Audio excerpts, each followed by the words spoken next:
Start. ठीक है बेटा, देखो ये एलिमिनेशन के दो पार्ट है, इवन ईचू। इवन में ग्राफिकल रिप्रेजेंटेशन मुझे बताना है, इसलिए मैं एलिमिनेशन आपको बता रहा हूँ। हम क्या कर रहे हैं कि मैंने एक एल्कोहल ले लिया, उसकी रिएक्शन कंसिडर H2SO4 का, ये डिहाइड्रेटिंग एजेंट होता है। कैसे रिएक्शन हो रही है उसको देखो डिटेल में बता रहा हूँ।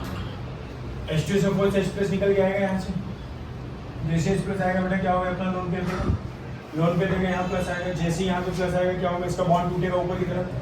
देखो जब बॉन्ड ऊपर टूटेगा तो ये बनेगा। देखो ये पहला A मानता हूँ, इसको मैं B मान रहा हूँ। जब ये बना इसको ऑक्सोनियम आयन कहते हैं। क्या कहते हैं इसको, बोलो ऑक्सोनियम आयन। अब ये ऑक्सोनियम आयन जैसे बनेगा, अब यहाँ पे पहला देखो, पहला ट्रांजिशन स्टेट में, ट्रांजिशन स्टेट को देखने देखो ऐसा नहीं, ये रिएक्शन का बहुत रिएक्शन आपसे पूछेंगे, एक मैं समझा दे रहा हूँ। यहाँ से H+ आएगा बेटा, ये अपना लोन पेयर देगा, जैसे दिखा रहे हैं इसको लोन पेयर दे रहा है पार्शियल पॉजिटिव आ रहा है। जब डॉटेड लाइन से दिखाएंगे तो ट्रांजिशन स्टेट होगी। ठीक है, ऑक्सोनियम आयन बना, पहला इंटरमीडिएट बन गया ऑक्सोनियम आयन टाइप का, एक बना।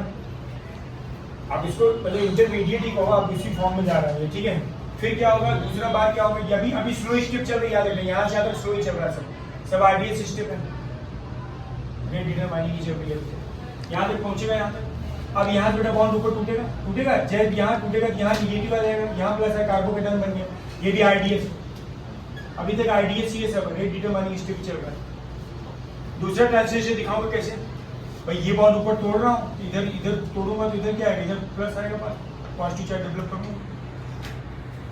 ये मेरा दूसरा ट्रांसलेशन स्टेप बन गया, TS2। अब क्या हो, यहाँ तक पहुंच गया, C बना हमारे पास।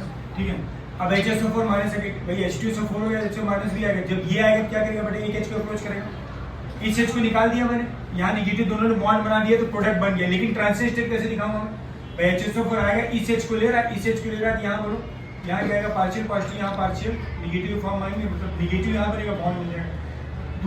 तीसरी ट्रांसलेशन स्टेप TS3 बन गया, प्रोडक्ट बन गया।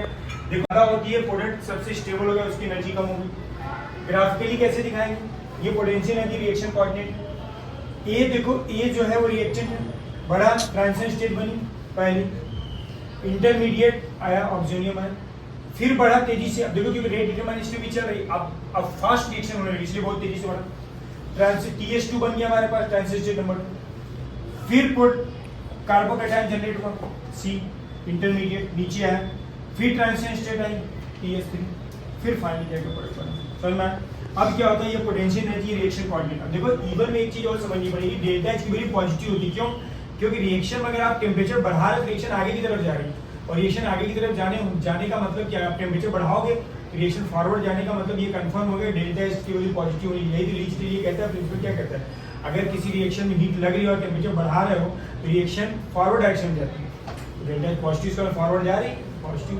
इंटरमीडिएट कार्बोकेटायन ऑक्सोनियम आयन भी आप बोल सकते हो, concern H2SO4, concern H3PO4, KHF4, ये सब कंपाउंड यूज करेंगे, डिहाइड्रेटिंग एजेंट है।